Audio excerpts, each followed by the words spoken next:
কাল থেকে মাঠে গড়াতে যাচ্ছে পর্যটন শহর কক্সবাজার জেলা প্রশাসক ফুটবল গোল্ড কাপ টুর্নামেন্টের ৪২তম আসর।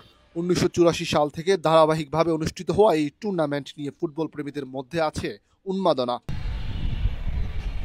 জানা গেছে এখানকার জেলা ক্রীড়া সংস্থার আয়োজিত এই টুর্নামেন্টের এবারের আসরে অংশ নিবে উপজেলা ভিত্তিক মোট ৯টি দল।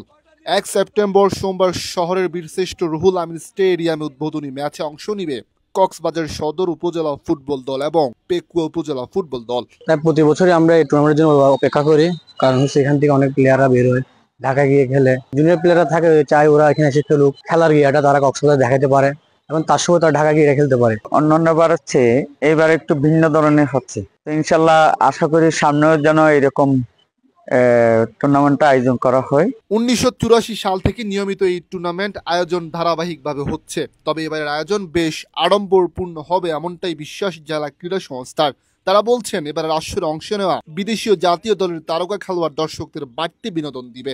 এই তারুণ্যের উৎসবকে কেন্দ্র করে তারুণ্য শক্তিকে উজ্জীবিত করার জন্য, যেন তারুণ্য শক্তি, কারণ খেলাধুলার মাধ্যমে হাজার হাজার মানুষ খেলা দেখতে আসবে, তারুণ্যের সাথে উজ্জীবিত হবে, এটাই মূল উদ্দেশ্য। তারুণ্যকে উজ্জীবিত করার জন্য তারুণ্য উৎসবের নামে জেলা প্রশাসক গোল্ড কাপ ফুটবল টুর্নামেন্ট ২০২৫। জীবনের সব আয়োজন এখানে একসাথে।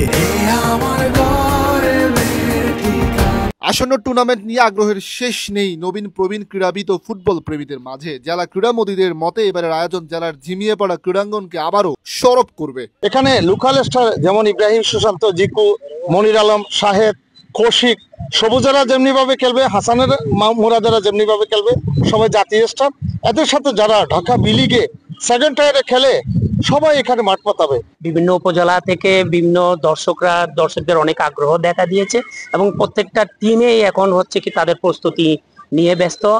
সুন্দর একটা টুর্নামেন্ট হবে আশা করতেছি। জানা গেছে ৯টি দলকে ২টি গ্রুপে ভাগ করে নকআউট পদ্ধতিতে এই টুর্নামেন্ট অনুষ্ঠিত হবে। প্রত্যেক উপজেলা দল প্রতি খেলায় ১০,০০০ টাকা ছাড়াও চ্যাম্পিয়ন দল ট্রফির সাথে নগদ ৫০,০০০ টাকা পাবে। এছাড়া রানার্স আপ দল ট্রফির সাথে ৩০,০০০ টাকা প্রাইজ মানি পাবে। এবং ঝিমিয়ে পড়া ক্রীড়াঙ্গনকে আমরা আরো বেশি প্রমোট করার জন্য কক্সবাজারের চেষ্টা করে যাব এবং সবাই এই ক্রীড়াঙ্গনকে দেখে মাদককে না বলার জন্য আমরা যারা খুদে খেলোয়াড়দেরকে পৃষ্ঠপোষকতা করব।